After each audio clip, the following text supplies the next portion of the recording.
Lux is a disgusting, overpowered prince who destroyed an entire country after his family was overthrown from power. However, everything changes when he enrolls in an all-girls academy with a big black sword which he uses to clap the princess. Huh? It all began when Lux was on the way from another odd job when all of a sudden his foot gave out and he crashed into the girls' bathroom on top of a girl named Lisha. When Lisha threatens to unalive him, Lux tries to salvage the situation by saying her chest pimples feel comfortable despite their lack of jiggle physics. Now embarrassed and annoyed, Lisha becomes red with anger while the other baddies become concerned for their own well-being. And just like that, Lux finds himself locked up in a cell where he tries to explain his actions until he is greeted by a girl named Krulcifer who looks at him with utter disgust. Lux tries to plead his case again, but Krulcifer ignores him and asks about his dark sword. Just when Lux confirms it belongs to him, a butt-face named Charis arrives to take him to the principal's office for his official punishment. On the way, Lux is greeted by yet another low-ick baddie called Tilfer who decides to tease Lux about how he is in for a punishment. Arriving at the office, Headmaster Rizz cuts to the chase and addresses him by his official title as the former Prince of Acadia. Rizz then explains that since the new empire went full crazy on drag knight training after the fall of the old empire. However, there are hardly any guys who can become drag knights. So naturally, she urges Lux to sign up. Just then, a horde of girls led by Lisha storm in yelling about how letting Lux stay is like letting a snake into their Garden of Eden. Not wanting to waste time debating with the girls, Rizz gives Lisha full authority to deal with Lux, and she instantly demands a duel. Everyone cheers because they're convinced Lisha is going to body Lux with the power of girl boss energy. That is, until Rizz casually mentions that Lux has never lost a fight and once turned the Imperial Capital tournament into his personal flex event. However, upon hearing this, Lisha raises the stakes. If she wins, Lux shall be sent to live with a man-eating tribe, but if Lux wins, he can stay at their academy and become a drag knight like the rest of them. As the crowd roars in support, Lisha reveals that she's actually the princess of the new empire. Later, Lux gets scolded by his sister Eri, who's also a student. He apologizes, then asks Eri's roommate Nokuto why she is standing like a freaking skinwalker. With a straight face, Nokuto says she's heard rumors he can lift skirts with a sneeze. Lux tries to explain himself, but Eri hits him with the reality that if he gets tossed in jail, she won't be able to pay off their royal family's reparations. Apparently, after the fall of Acadia, the royal fam got classified as villains, and the only thing keeping them alive is money. Eri then urges him to beat Lisha, who is undefeated and terrifying. On the day of the duel, the arena is packed with spectators eager for violence. Lisha appears and asks if Lux knows why she challenged him. He guesses it's because of his royal background. She smirks, promising to reveal her real reason post-battle. The fight begins. Lux's drag ride looks basic, while Lisha shows up with a flashy ancient model called Tiamat. She goes full anime boss mode, launching an absurd amount of attacks. Eri watches nervously, knowing Lux is fighting with a bootleg ride. Instead of fighting back, Lux just blocks and redirects Lisha's attacks. He tries to offer a draw, hoping to strike a deal, but Lisha's pride won't let her take the L. She powers up a massive hit, only for her drag ride to glitch mid-combo like a phone from AliExpress. Before she can realize what's happening, the arena's protective barrier collapses and an uninvited abyss creature gargoyle type crashes the party. And the triads arrive to usher the students to safety. Lux stays behind to fight, which freaks out the others since his drag ride is too baby girl to fight. From the sidelines, Lisha recalls Lux's plan and waits for his signal so she can then attack. The moment Lux pulls through, she follows up. Together, they take down the abyss. With the crisis averted, Lux's trusted ride finally caves. Later, while soaking in a warm bath, Lisha reflects on how Lux risked it all to protect her. Feeling something shift inside her cold princess heart, she visits him in the infirmary.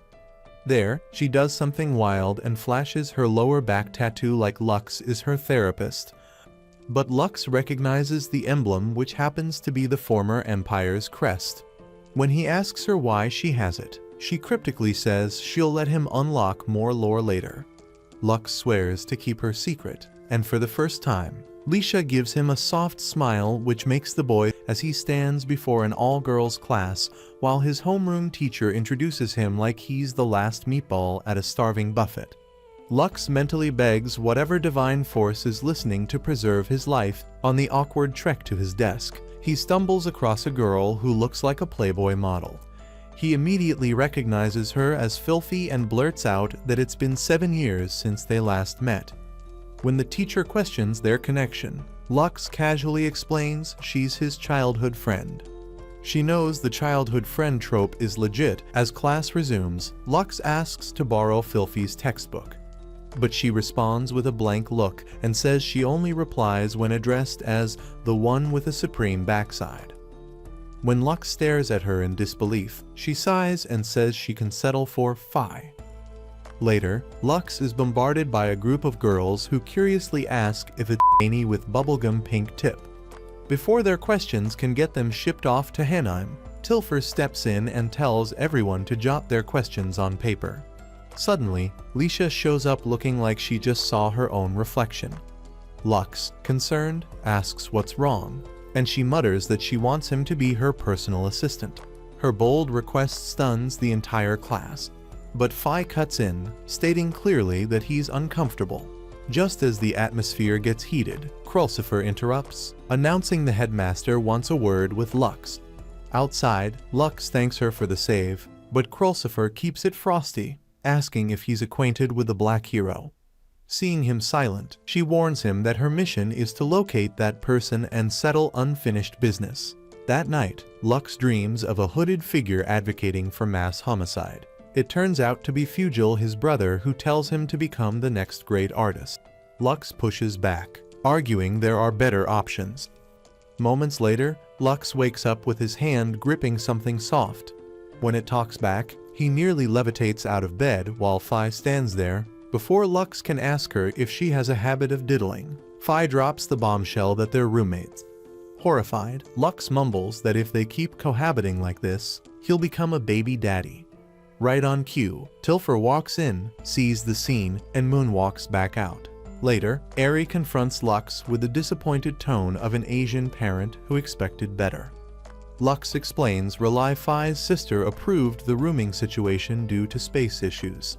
Eri grumbles and warns him to behave. Once she leaves, Lux gets to work. He finds Leisha passed out on the floor, who wakes up and reveals she's the Atelier chief handling Drag Knight maintenance. She gives a status update on his suit and announces his official entry into the Academy's elite knight squad. She hands him his weapon, then drags him out to the market, insisting they build more plot so she can get a season 2. At a local diner, Leisha realizes she forgot her wallet, but he rejects her by taking her somewhere where they can buy cheap snacks. As they eat, Leisha confesses she feels a strange tightness in her chest. Concerned, Lux brings her to the clock tower for air. He praises her technical skills and says she'll be a great queen one day. His words hit a nerve. Leisha coolly asks him what that even means. Then she reveals her Akkadian crest and the truth. She was once a hostage used against her father, who never came to rescue her. After his death, she became the last of her bloodline, a princess with trauma that came with a crown. Back at the academy, Lux falls asleep and dreams again, this time facing his younger self confronting Fugil. Lux demands answers, but Fugil dismisses him as weak, blaming everything on his lack of resolve. The next day, Leisha gets briefed on a new Abyss sighting. Before heading out, she tells Lux to stay safe. Krulsifer explains he must wait until formal enrollment before joining missions. With time on his hands, Lux puts on his Sherlock hat and speculates with Eri, who shares his suspicion about the spike in Abyss attacks. Out in the field, Leisha and her squadron gear up to engage the Abyss. Before striking, they hear that haunting whistle from the earlier duel. the abyss detonates, releasing a wave of gargoyles. Among them, a man named Barth steps forward, revealing himself as a loyalist of the old empire. He orders the creatures to attack. Back at the academy, Nokuto sprints in to alert everyone. Eri tries to hold Lux back, claiming his equipment isn't strong enough. But Lux, dead set on helping, suits up anyway. He arrives just as Lisha unleashes her gravity skill, wiping out scores of gargoyles. Sheris proposes retreating, but Lisha insists on breaking Barth's flute. Then 6 more monsters on her before slamming her down. Lux jumps in to save her, but she admits defeat, saying she's failed the expectations placed on her. Barth rips her uniform, exposing her crest, proudly claiming he branded her. She musters 1 weak attack before collapsing. Lux stops his blade mid-strike. He urges her not to give up. Barth, taken aback by Lux's strength, damages his suit, causing Lux to draw out his black sword and summons Bahamut, his black divine drag ride. Empowered, Lux demolishes Barth's forces. As the dust settles, Barth realizes Lux is the 7th prince of Acadia. He demands to know why Lux turned on his own bloodline. But Lux offers no words, just a clean, swift strike. From a distance, Eri watches the fight unfold. She finally confirms what everyone had been guessing. The Academy's latest addition, the so-called weakest undefeated, is, in fact, the Black Hero himself. A few days after Lux joins the Knight Squadron, Eri throws a surprise party to celebrate his new position, and the girls take turns congratulating him. Fi attempts to feed him a sandwich, but it quickly devolves into a competition with Lisha over who is built dummy thick.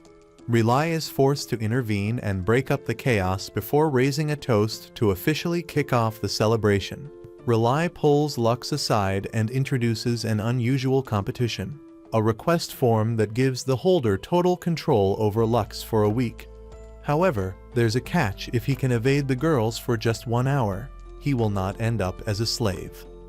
A mob of girls comes rushing at him. Lux, thinking quickly, dashes toward the workshop, where he finds Lisha engrossed in her work. She offers him a place to hide and starts asking about his Bahamut abilities. Just as Lux starts to feel uncomfortable, one of the suits grabs him, and it hits him. Lisha has always been interested in his weenie. Lux pretends to surrender and hands over the form, only to bolt as soon as Lisha lowers her guard. Next, he hides in the bushes, but Filthy sneaks up on him and traps him with her martial arts skills. But just as she reaches for it, Lux snatches it back and escapes once more. Time is running out, so he finds an empty room and checks the clock and sighs with relief, realizing only 10 minutes are left. As he starts to relax, voices approach, and Lux realizes he's in the girls' changing room. Frozen in panic, he overhears a conversation where one of the girls wonders if Lux is actually a peeping Tom. Just then, Krulsifer walks in and catches him red-handed. In desperation, Lux prays for a rumbling, but luckily Krulsifer decides to keep quiet and even orders the other girls to go to training without her. Once she's dressed, Krulsifer tells Lux the coast is clear.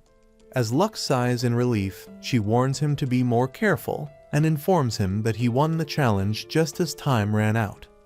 Lux is about to celebrate his victory when Krulsifer asks to see the form. Suddenly, the bell rings and Lux realizes that the challenge was never over. Krulsifer reveals that she moved the clock's hand to deceive him.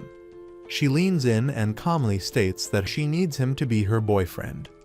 That night, Lux confides in Eri about his predicament, and they head into a private room where Relay is waiting with the flute Barth used to control the gargoyles. Relay informs them that the flute is still being investigated and asks Lux to research whether it holds the key to something more important. Eri warns him to be cautious around Krulsifer, suspecting that her true intentions might not be as clear as they seem. The next day, at the dining hall, Krulsifer opens up about the political pressures she faces as the daughter of a count. She reveals that her family expects her to marry into another influential royal family, but she has no intention of going along with it. To escape this fate, she plans to use her fake relationship with Lux as leverage. She leans in for a side kiss and warns Lux that if he doesn't obey her, she'll expose his little incident in the dressing room. Later that night, Krulsifer finishes explaining her plan just as Leisha enters with the others, immediately bombarding them with questions. When Filthy tries to nap on Lux, Leisha's insecurities flare up, and Krulsifer sees an opportunity to exit before things get too dramatic. However, Leisha stops her and smugly announces that she has held hands with Lux, thinking it will make Krulsifer jealous. Instead, Krulsifer raises an eyebrow and asks Tilfer if Leisha's mother did crack when she was pregnant with her. The conversation takes a strange turn when Filthy casually mentions that she once kissed Lux. The next morning, Lux waits for Krulsifer, only to have his brain twerking by her beauty as she links arms with him and leads him on their first date. Meanwhile, Leisha and Filthy silently follow them. Krulsifer takes Lux shopping for suits, and when he removes his shirt, Leisha's fury reaches new heights. After a day of strolling through the city, they head toward a restaurant, chatting casually until Lux senses danger. Instinctively, he shoves Krulsifer aside just as they're ambushed by rebel soldiers.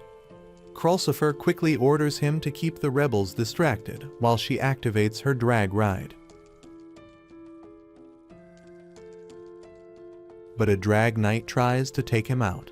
Krulsifer intervenes, using her drag ride's predictive abilities to eliminate the remaining foes.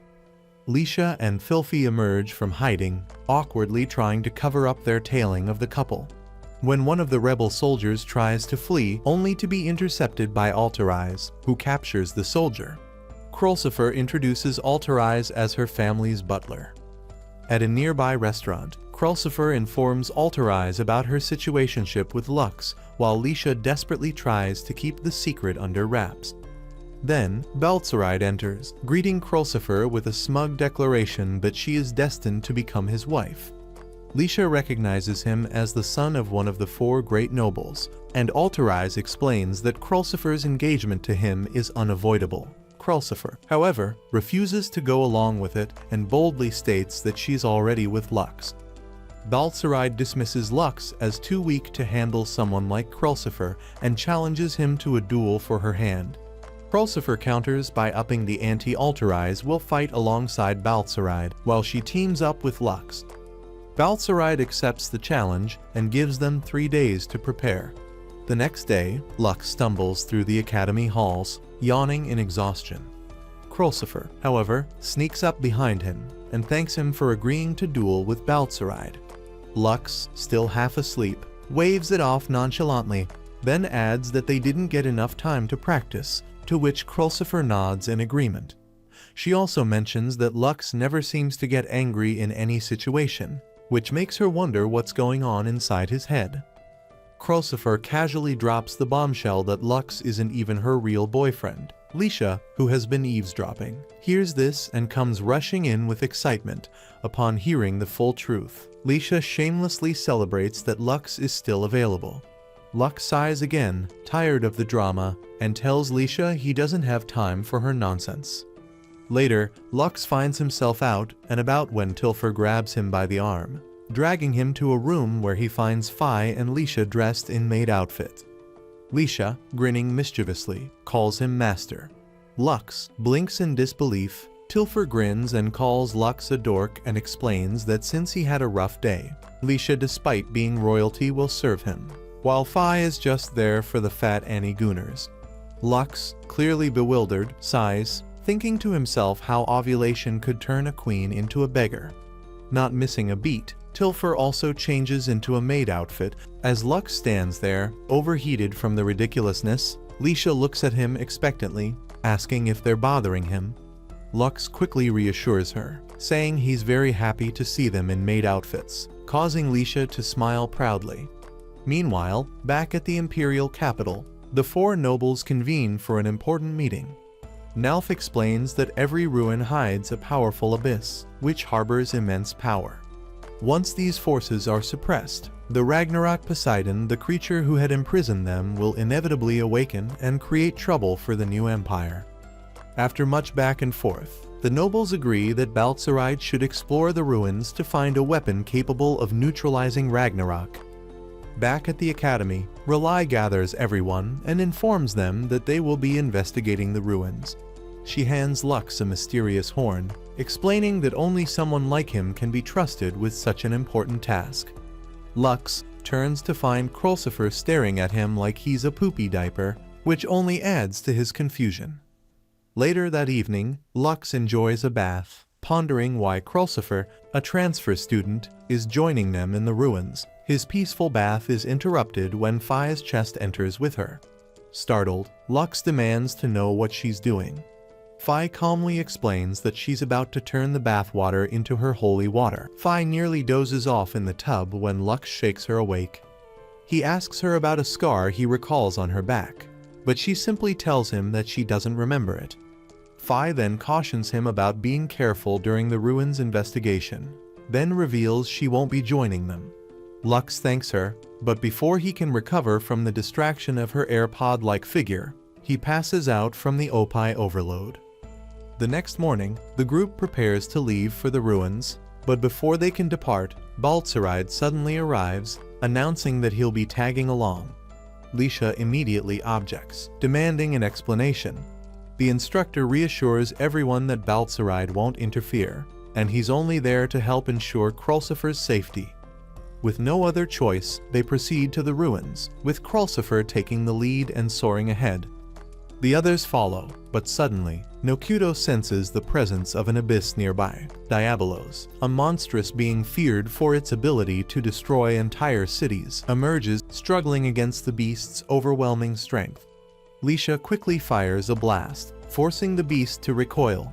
They try to land a decisive blow, but the creature is too fast, evading every shot and countering with brutal force. Just when things seem bleak, Krulsifer uses her prediction ability to land a precise strike on its arm. Baltzaride, smirking, belittles the beast as insignificant and unleashes a powerful sonic blast that sends the monster flying. He then turns to Lux, proposing a deal. If Lux defeats the creature first, he'll call off their upcoming duel. Krulsifer, unimpressed, reminds him that his attack only provoked the beast further.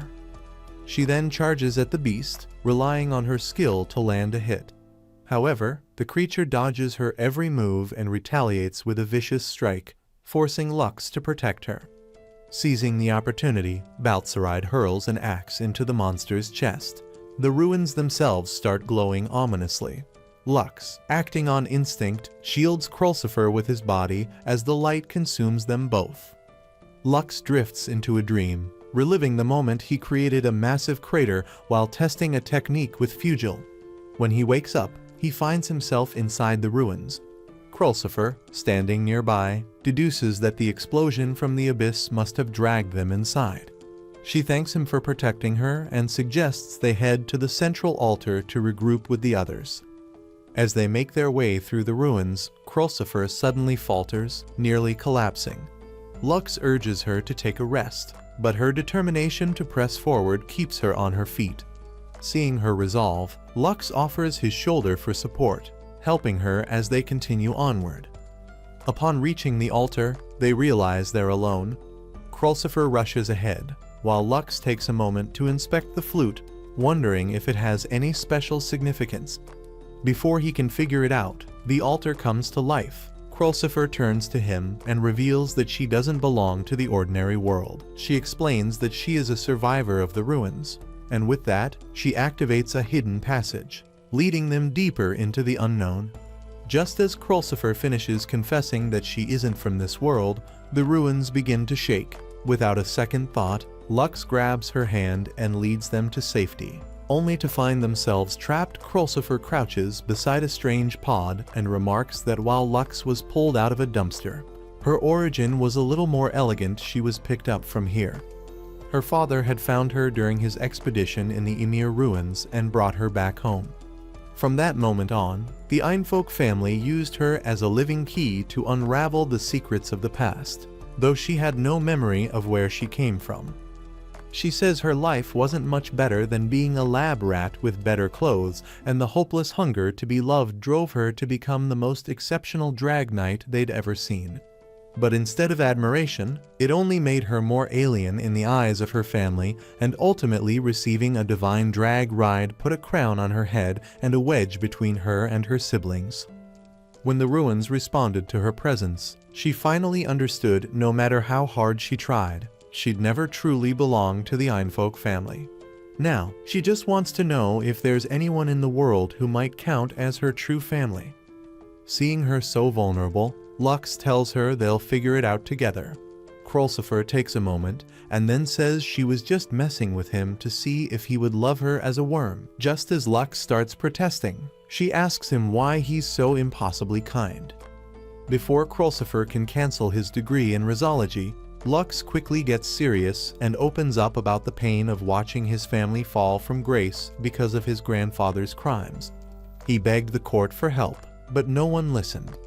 That helplessness turned into bitterness until Filthy came into his life and helped him redirect that anger toward the real enemy, the Empire's corruption. Ever since, he's tried to live as a force of good, no matter how thankless the job. A drill bursts through the boulder, sealing them in.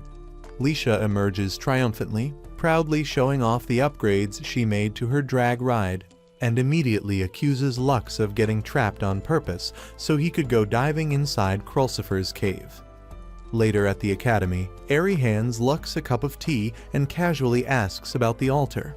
He avoids any mention of Krulsifer and simply says the flute isn't the key. That night, while Lux sleeps, Eri watches Krulsifer's command form and quietly recalls the deal she made to keep Lux out of Krulsifer's complicated mess. Meanwhile, Baltzeride arrives and activates his drag ride, eager to fight Krulsifer. Altarise stands ready to assist, but he saps her strength before lunging at Krulsifer. She reads his movements and lands a blow, but when he feints an attack toward Altarise, Krulsifer rushes to defend her, allowing him to strike and slam her into the ground. He smugly tells her to get up, revealing he orchestrated the rebel attack and joined the ruins investigation just to expose her true origins. She accuses him of seeing her as nothing but a tool, and he doesn't deny it in fact. He tells her she's his to control. Just then, Lux appears, blocking Baltzeride's attack. Recognizing him as the Black Hero, Baltzeride mocks him, but Lux launches forward without pause. In the middle of their clash, Lux calmly reveals he's figured out Baltzeride's secret. He drains others' strength and turns it into his own. Baltzeride grins and admits it, then fires at Krulsifer. Lux shields her and takes the hit, giving Baltzeride a chance to sap his strength too. As Lux falters, Krulsifer begs him to stop, but he refuses. Eri links minds with Krulsifer, urging her to think of a solution. Meanwhile, Baltzeride boasts that Krulsifer's powers will unlock the ruins, and she breaks down, pleading for Lux to surrender. But he won't back down. He promises to protect her, not as a soldier or a friend, but as someone who loves her. With Baltzeride taunting his fading power, Lux unleashes a hidden skill. He smashes through the barriers and delivers a punishing slash that sends Baltzeride reeling. The next day, Lisha heads out on another mission with Tilfer, while Altarise informs Lux that Krulsifer's engagement to him has been officially approved by her family. After Altarise leaves, Krulsifer sits beside him and teases him for acting shy after declaring his love in front of an audience. He awkwardly tells her to cut it out, and she smirks, saying she isn't entirely in love with him, he's not even her type. Lux fakes a laugh, clearly a little crushed, but she leans in, eyes sparkling, and says she actually likes his boldness. Then she kisses him, leaving him completely speechless. That's when Lisha bursts through the door like a horror movie jump scare, catching them mid-smooch and absolutely ready for her first murder. Late one night, a cloaked student attempts to slip past the academy gates. Raygri intercepts her like a schizo who has seen too many alien videos on YouTube. She sends the student back to her room with a lecture about how she should not sneak out to meet boys, as it always ends up with a bad haircut.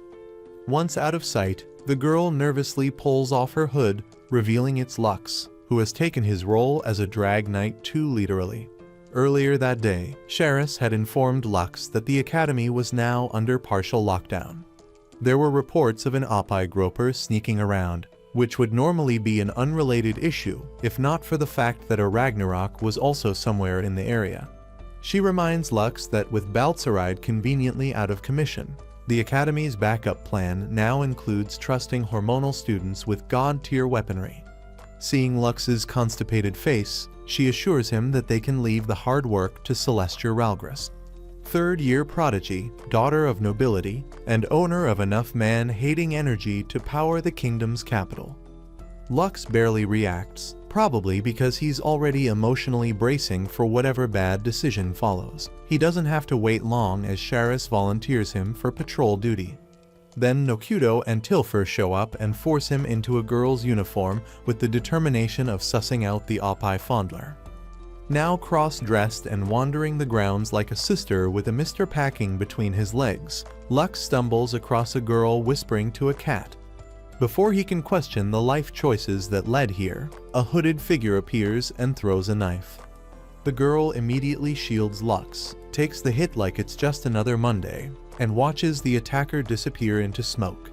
She then takes Lux to the infirmary, and after a brief and unnecessarily direct suggestion to take off his shirt, she agrees to treat the wound through his back instead.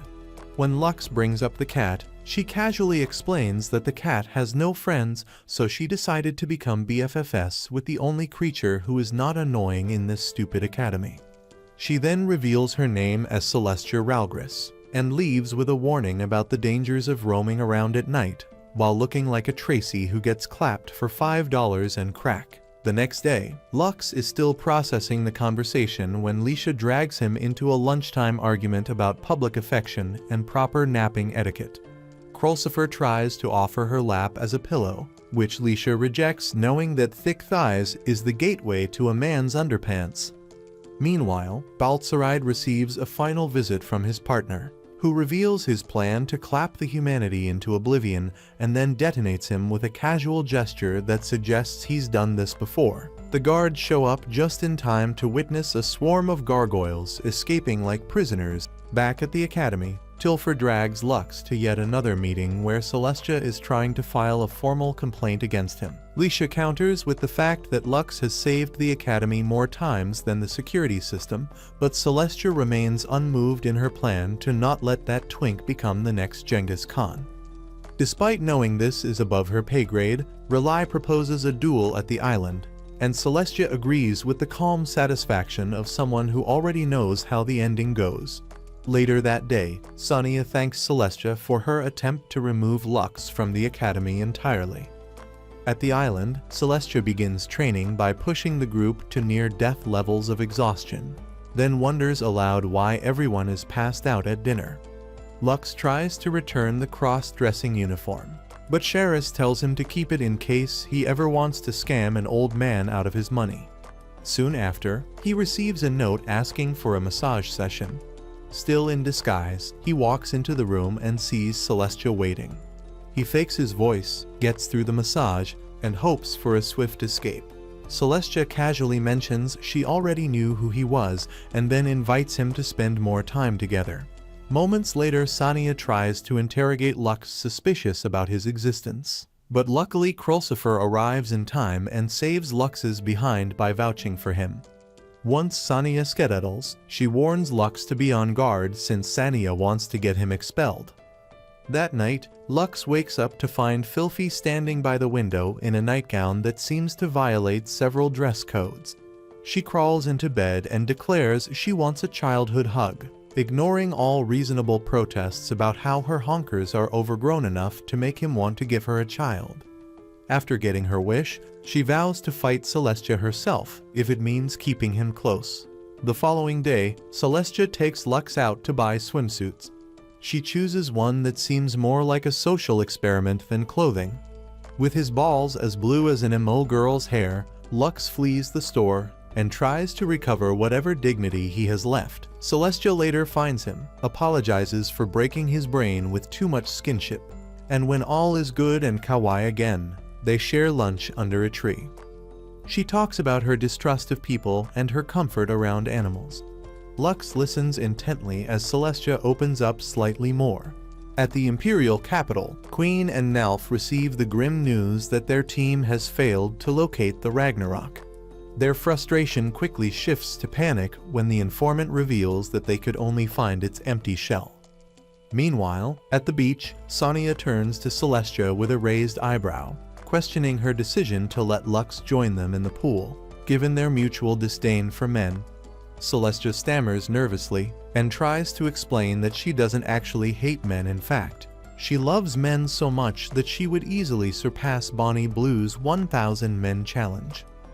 Quick to backpedal, Celestia tries to appear more dignified, claiming her affection for men stems solely from the strong male teachers she has had throughout her life. The real issue, though, is that she has no clue how to act around boys her age since she's too busy to date, let alone try to figure out how to talk to them. Later, Lux strolls onto the beach, his eyes widening at the all-you-can-eat Buffet. Playing it cool, he puts on an innocent, shy act. Krulsifer, buying into his performance, teases him, suggesting he might want to take a picture of their bodies for his private collection. Just then, Filthy splashes Lux with water from her chest. As Lux tries to dodge Filthy's disgusting attempt to clean him, he spots Leisha struggling nearby.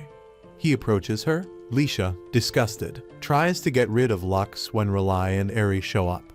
R'lyeh, feeling nostalgic for her younger years, while Aerie pouts since her own cleavage is always playing peekaboo. Celestia and Sonia reluctantly show up, grumbling about being forced to swim. R'lyeh asks why they'd wear such revealing swimsuits if they didn't even like swimming. Celestia sighs, explaining that she wore hers just because of Luno. She starts searching for her, unaware that she's actually looking at him. Charis, Tilfer, and Nokuto corner Lux, pleading with him to dress as Luno to keep Celestia happy. Lux, having had enough, bolts only to bump into Celestia, who gives him a frosty reception. Lux, channeling his inner puppy dog, looks at her with those big, sad eyes. In his mind, he recalls how Celestia had once confided in him as Luno about his grandfather's death and her need to protect him by keeping him out of the academy. The next day, in the island arena, Rigri announces the duel rules before Lux and Celestia activate their drag rides. Nokuto wonders why Lux isn't using his Black Divine drag ride. But Aerie, ever the one to gossip, hints that he's hiding its true power. As the duel begins, Charis and Tilfer capture a stalker who turns out to be none other than Sania, a spy for a foreign republic.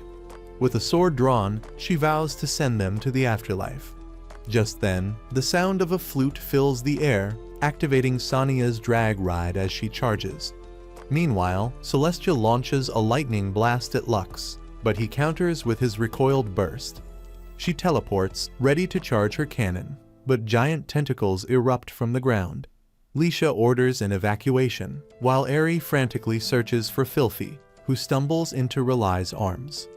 During the chaos, Celestia is hit hard, and Lux rushes to check on her.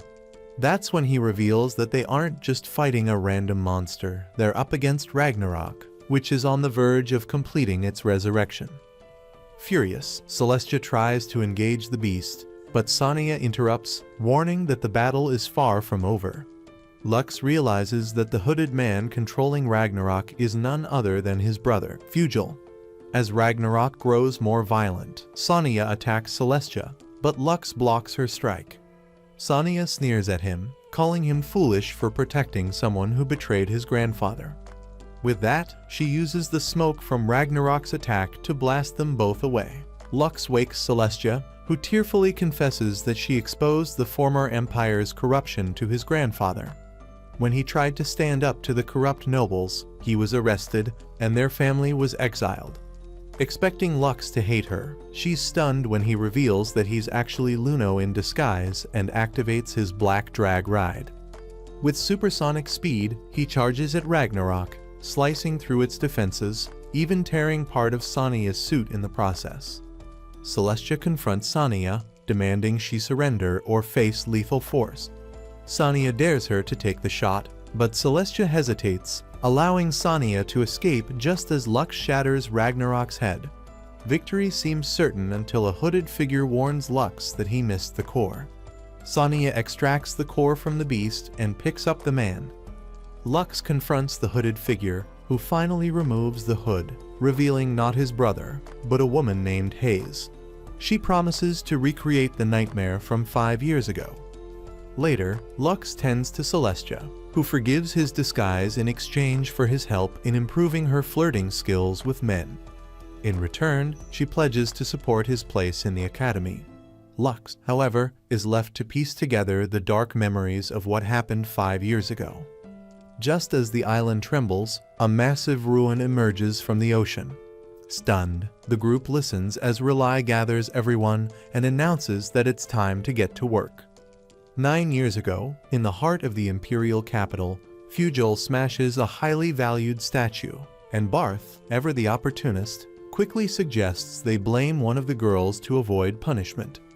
Fast forward to later that day, and Filthy stands in an office, ready to take the fall for the destruction. Lux steps in, willing to shoulder the blame himself. As he heads out, Filthy stops him, shoves a biscuit into his mouth, introduces herself, and sparks a lasting friendship. The day after the mysterious ruin's sudden appearance, Lux checks on Filthy, who, feeling a sense of duty, decides to join the investigation. Meanwhile, Leisha pulls Lux aside and shows him a new override program for his drag ride, one that removes its limiter. She warns him, though, that using it too much could send him straight to an early grave. Lux, being a Mo, naturally can't resist the temptation. At the ruins, the group assembles, and Rizz announces that Eri will assist with the investigation. As they ascend to the second floor, Eri picks up faint signs of plant life, even though the environment is sealed tight. After Nokudo's scan reveals no abyss creatures, Rizz splits the group. Celestia, eager to partner with Lux, is crushed when Eri assigns her to the third floor alone, ruining any chance she had of getting Lux's Pete Davidson-sized anaconda. However, Lux, ever the gentleman, offers to let her join his group briefly, restoring her hopes.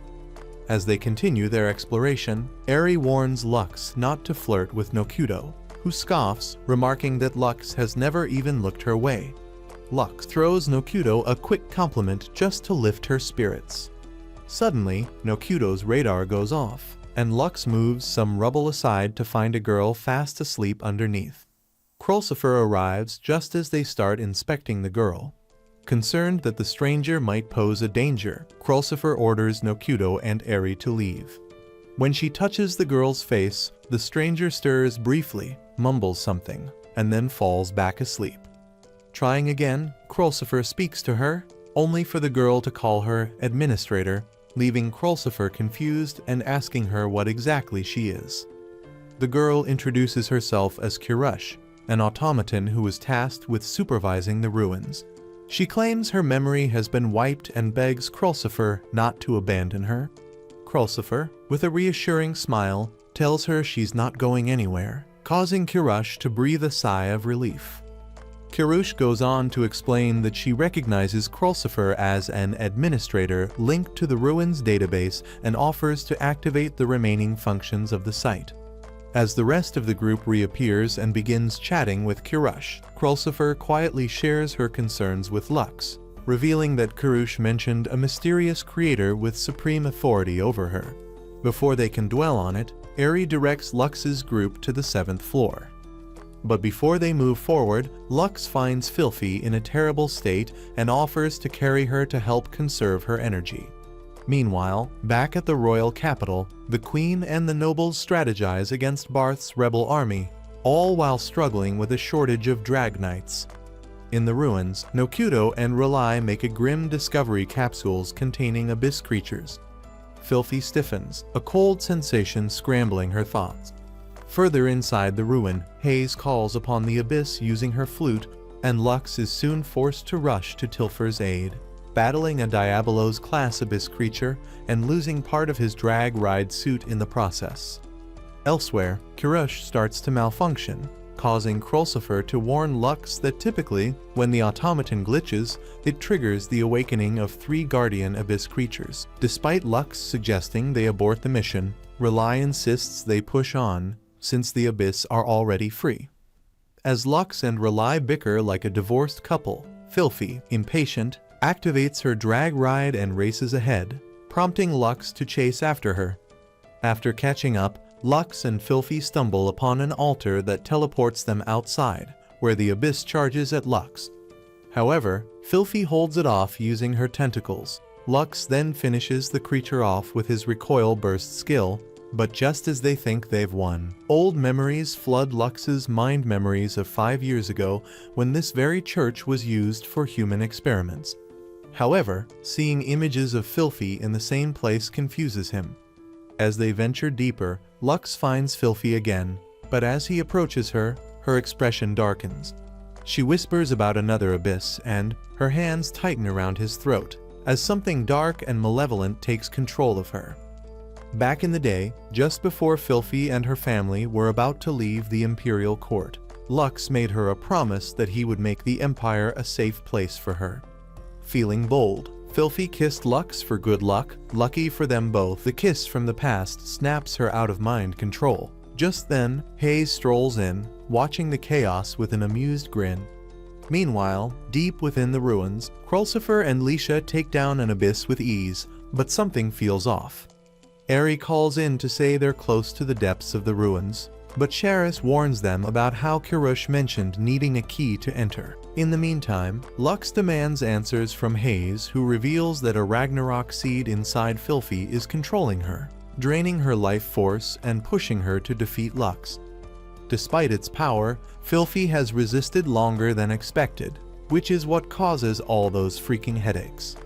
That night, Lux sits by Filthy's side, haunted by the deal he made with Hayes, which involves 2 days of freedom from the seed's control in exchange for Krulsifer unlocking the ruins. When Filthy wakes up, starving, Lux feeds her, but when he notices the Ragnarok's influence in her eyes, he steps outside. Rely approaches him, reminding him of their encounter 5 years ago at the church.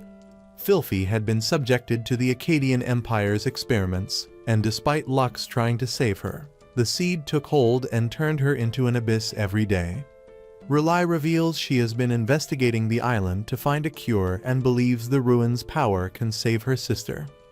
Later, Lux reflects on the time Filthy comforted him after his mother's death. Before he can get too nostalgic, Lisha interrupts him with news about the risky over-limit upgrade on his drag ride. Eri questions whether it's necessary, but their conversation is cut short by Fugel's voice over the comms. He explains that breaking the flute and defeating the Ragnarok are the keys to saving Filthy. That afternoon, Lux finds Filthy staring out of her window. She urges him not to worry, saying he has enough friends to be happy without her. Lux hugs her tightly, promising to save her because she is his world. Hearing that, Fi tells Lux her heart is pregnant with the love she has for him. The next day, they reach the ruins, where Lisha is ready to break the door down when Kirush refuses to say what the key is. Seeing the commotion, Krulsifer uses her administrator access to unlock the door, and they venture inside. Suddenly, Kirush regains her memories, revealing her mission is to punish them for betraying her master. Just then, Hayes appears, using the flute to unleash Filthy on them. As the team activates their drag rides, Kirush summons unmanned suits to distract them. Filthy wastes no time, overpowering Celestia and slamming her and Krulsifer together with her whips. Seeing her students struggle, Rely warns them about Filthy's unique powers, while Eri decides to turn the flute to her advantage. Just when everything seems about to explode, Fugel arrives, grinning like he's watching a fireworks show. Eri plays the second flute, overriding Hayes' control over Filthy. Hayes tries to retaliate, but Filthy stops her. The team thinks they've won until Hayes uses the flute to summon the Ragnarok. They unleash a barrage of attacks, but the creature only gets stronger with each hit. Determined to stop it, Lux calls out to Lisha, asking for control of Overlimit. Hesitant, she begins the transfer as Lux struggles to hold the creature off, while its relentless assault starts to overwhelm him. Fugel's mocking voice echoes in Lux's mind, reminding him of the weakling he used to be. Gritting his teeth, Lux refuses to back down. When Lisha finally gives him the signal, Filthy's voice rings out through the chaos, urging him to fight for his dreams, and with a burst of strength, he breaks free, activating Over Limit and unleashing Bahamut's full power. Lux tears through the Ragnarok like it's Yo Mama's wet Gucci. Hayes stares in disbelief, but Fugil steps beside her, coolly stating that if even a supercharged Ragnarok can't take Lux down, that means the fight is already over. Later that evening, Filthy visits Lux in his room, smiling softly. She tells him she can now resist the flute's control, her eyes glistening with gratitude as she thanks him for keeping his promise. A few days post-resurrection, Lux finds himself trapped in yet another party, this time celebrating his speedy recovery. But Lux, clearly exhausted from being the main character in every girl's wet dream, makes it clear he wants no more celebrations. The girls ignore him faster than terms and conditions get skipped, and the party rages on. Rely struts in mid-chaos, and Lux instantly throws her a question about what happened to the island post-adventure. Rely casually drops that she had to cough up a hefty fine, but nothing to worry about since it's chill. Later that night, the squad gathers to plan for the upcoming Foundation Festival. Lisha tries to speak with Lux. Before anything can reboot, Krulsifer drops a date proposal smoother than your brain. But Charis jumps in, declaring Celestia has already booked the friendship package. Filthy joins the party too. At this point, Lisha realizes that Lux's man juice will be emptier than her royal treasury if she waits any longer. She announces Lux is hers for the festival. Lux, now visibly sweating like he's in a harem survival game, is saved by Rely, who announces that the girl who worked the hardest during training camp will get the prize date. The prize being, of course, Lux the festival sausage. Next day, Lux spends some quality sibling shaming time with Eri, who casually reveals that the festival includes an all-drag night tournament. Nobles from different nations will battle it out, and the winner earns the right to poke around in ancient ruins like archaeologists with OCD. She advises Lux to keep a low profile, what with him recently tap dancing on death's doorstep. She also casually drops the tiny matter of a psycho assassin drag knight who escaped from the Akkadian Empire. Later, Lux finds himself dressed like a second-rate butler at a fetish cafe. When he asks Charis why, she casually explains that since he's serving Celestia his meat stick later, he might as well look like he belongs in a 5-star buffet. On their date, Celestia and Lux try various stalls. Celestia drinks enough shots to pass herself as borderline alcoholic. Eventually, they find a quiet fountain where she mumbles something about wanting to be loved like Lux, who's basically everyone's eye candy. Lux humbly attributes it to his personality being alpha enough, but Celestia knows it's the rhino in his pants which makes him so popular. As he helps Celestia up, a stumble leads to accidental plot device grabbing. With Celestia's time over, Lux heads to the next stop, the Noble Ball. Krulsifer shows up in a dress so stunning Lux forgets how to breathe. Krulsifer offers to teach him how to dance since she knows Lux grew up piss broke. Out on the balcony, they spot Altairai's spying. Krulsifer, being chaos incarnate, pulls a fake kiss move to burn Altairai's with envy. She walks off, leaving Lux stunned and excited in the pants. After yet another outfit change, Lux meets Filthy, who is bursting out of her top like 2 watermelons in a spaghetti strap. From the shadows, Rely watches like a proud mama. Unlike the other girls, Filthy skips the fluff and takes Lux to a quiet church, offers her lap as a pillow, and thanks him with all the sincerity of a girl who definitely isn't hiding lewd thoughts under that holy outfit. Lux enjoys the most blessed nap of his life. Later, on his way out, he runs into Lisha, who's still in emotional DEFCON 5 after being skipped. Before he can excuse himself, Lisha drops the surprise bomb. She wants him to be her knight. Lux points out that he is a criminal and former prince, basically a walking HR violation, but Lisha starts singing. Next day, Eri invites Lux up the clock tower for another please don't die speech. Just as she starts warning him about the assassin blade, a dark figure appears. the mystery woman introduces herself as Yoroka, the oral support expert of the Akkadian Empire. She calls Lux Master, confusing him faster than a math quiz. As Lux tries to decide whether to run or blush, Eri pulls him back to reality before things get too funny.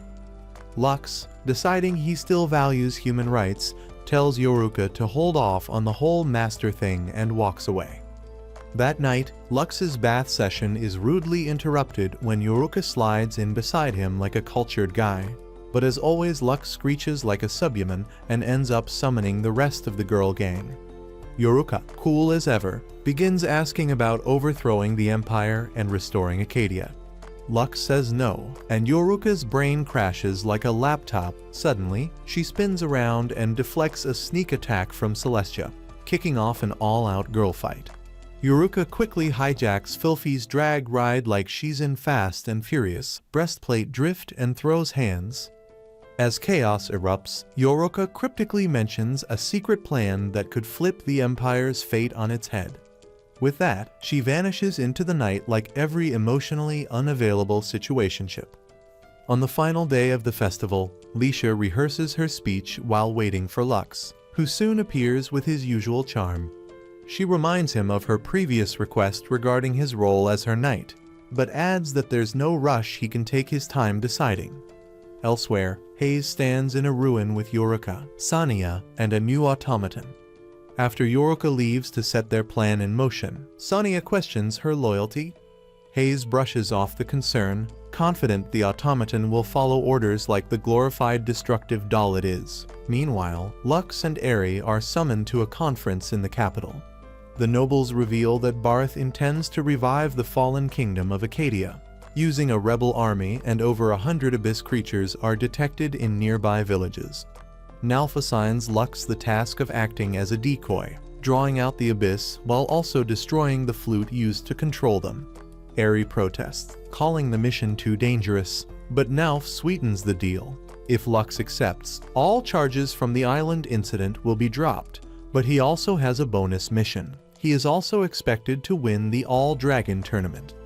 Despite Eri's concern, Lux accepts both missions. On the way back, Eri asks how he plans to succeed with only 12 minutes left in his divine drag ride. Lux assures her he'll figure it out, then apologizes for making her worry. Later, he seeks out Lisha to help improve a regular drag ride, hoping to reduce his dependence on Bahamut. Lisha agrees to help, but their conversation is interrupted when Lux spots Yoruka and follows her. He confronts her about her loyalty to Akkadia despite its downfall. Yoruka opens up about her past, revealing how she was born with the ability to assassinate without remorse. This ostracized her from society, but it did not matter since she was emotionally connected only to her kind-hearted twin brother. After they were captured, her brother was taken hostage by Lux's father, who forced her to serve Akkadia in exchange for saving her twin.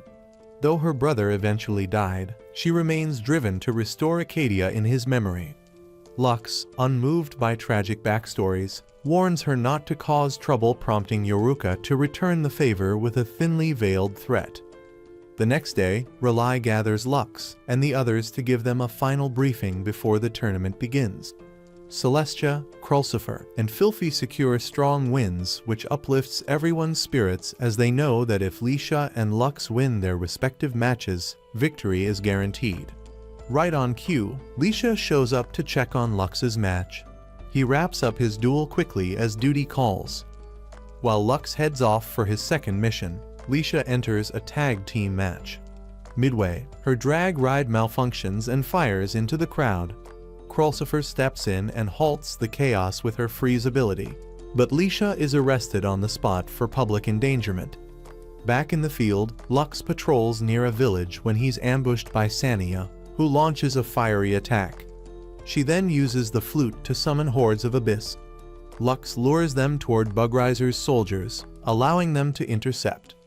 Afterward, Bugriser thanks him and tells him to get some rest.